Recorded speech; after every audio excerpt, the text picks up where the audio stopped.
Hello and welcome back to Aldehydes and Ketones, now with less photons. If you're watching videos in a row, you'll notice the sun went down a little bit and makes it a little bit easier to draw on the board without being blinded all the time. So this is another example of a nucleophilic addition reaction. This reaction works for, again, both aldehydes and ketones. So I've picked a ketone as my example structure, but it works just fine with alcohol or with aldehydes.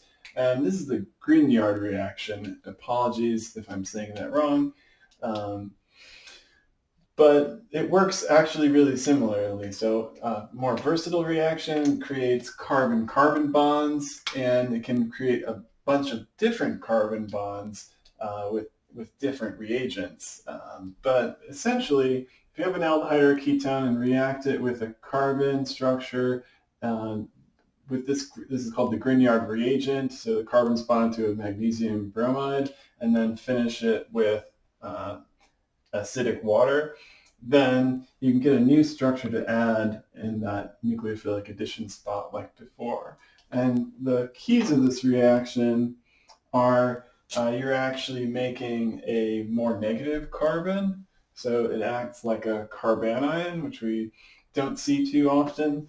But if you bond carbon to metals, and carbon is very moderate in electronegativity, and so it can make a lot of covalent bonds to a lot of different elements. It's sort of rare in that way.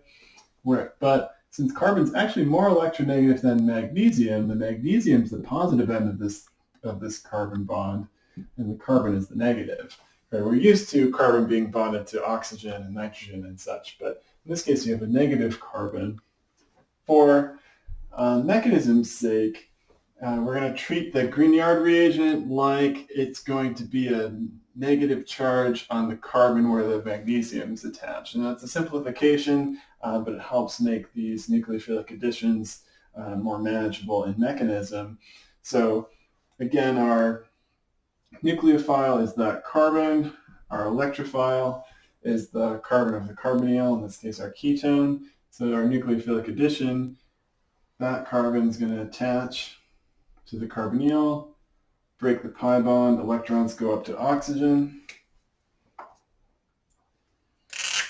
This reaction in arrow pattern is really the same as hydride. Right? So our oxygen now has a negative charge, and our benzene ring is now attached to that carbon. So all you need is proton transfer to bring it back to the alcohol.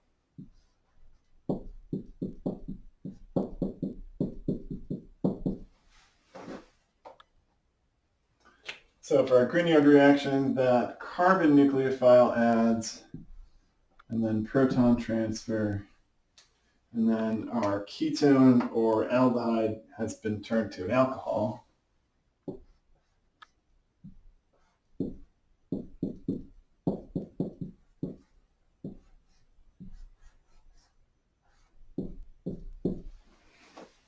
And that's our mechanism for our Grignard reaction. And so this is a pretty versatile reaction. You can do make a lot of different reagents here, as long as you don't have incompatible functional groups, right? So you can have just plain alkyl groups. The reactions also work with double bonds and benzene rings as well.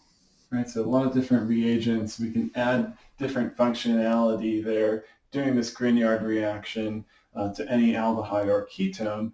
The problems you would run into is trying to make something like